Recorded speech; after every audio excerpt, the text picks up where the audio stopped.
Bukod nga sa mga damit ng baby ay nasa listahan ko na nga din itong drawer organizer. Kapag umorder ka nga nito ay ganito nga ang darating sa iyo at ikaw na nga lang ang bahalang mag-assemble. Pwede namang bumili ng buo na lang pero mas gusto ko nga yun sa online ako bibili dahil mas makakamura nga ako tapos napaka-aesthetic at napakaganda pa ng quality. May kasama na nga itong manual o kaya instruction at ito nga ang susundan natin para nga mabuo natin itong drawer. At kahit collapsible nga ito ay kumpleto naman itong dadating sa'yo at meron nga din itong kasamang gulong. Asawa ko nga sana ang pag-a-assemblein ko kaso nga lang may trabaho siya at hindi na nga ako makapaghintay dahil gusto ko na ngang ayusin ang mga gamit ni baby.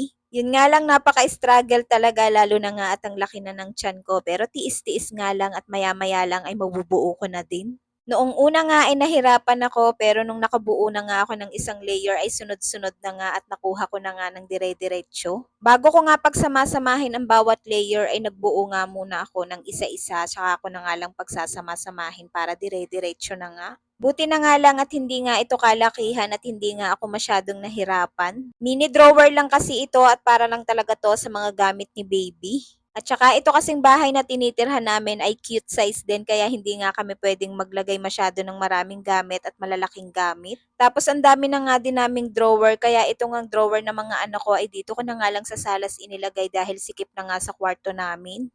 At maliit nga lang itong binili kong drawer para kay baby dahil sa kwarto ko nga ito ilalagay para nga hindi na ako mahirapan kapag kukuha nga ako ng gamit ni baby. At saka kailangan ko din talaga nito dahil wala nga ako mapapaglagyan ng mga gamit ni baby. Lalo na nga at meron akong toddler dito sa bahay at mahilig nga yan makailam ng mga gamit. Struggle is real talaga sa pag-assemble nito pero maya-maya nga lang eto nga at malapit na akong matapos.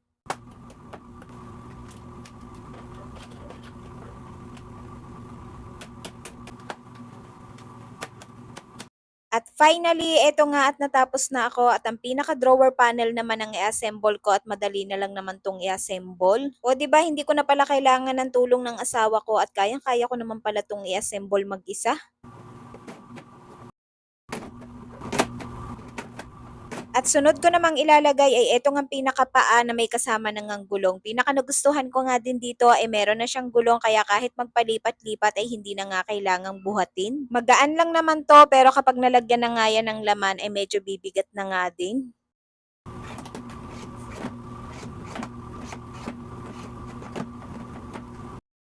Mag-aayos pa nga din kami ng kwarto kaya pansamantala ay dito ko nga muna sa salas ilalagay. At para naman hindi pa kalat-kalat ang mga gamit ni baby ay inilagay ko na nga dito ang mga gamit niya. Hindi pa nga nalalabhan ang mga gamit ni baby at habang hindi pa nga nalalabhan ay ilalagay ko nga din muna dito at saka ko na nga lang aayusin ang tupi niyan kapag nalabhan na. O di ba ang sarap sa feeling kapag organize sa mga gamit ni baby. Baka bet nyo din ang drawer na to ay meron nga silang mas malaki dito at ilalagay ko na nga lang ang link sa may comment section kung saan ko nga ito nabili.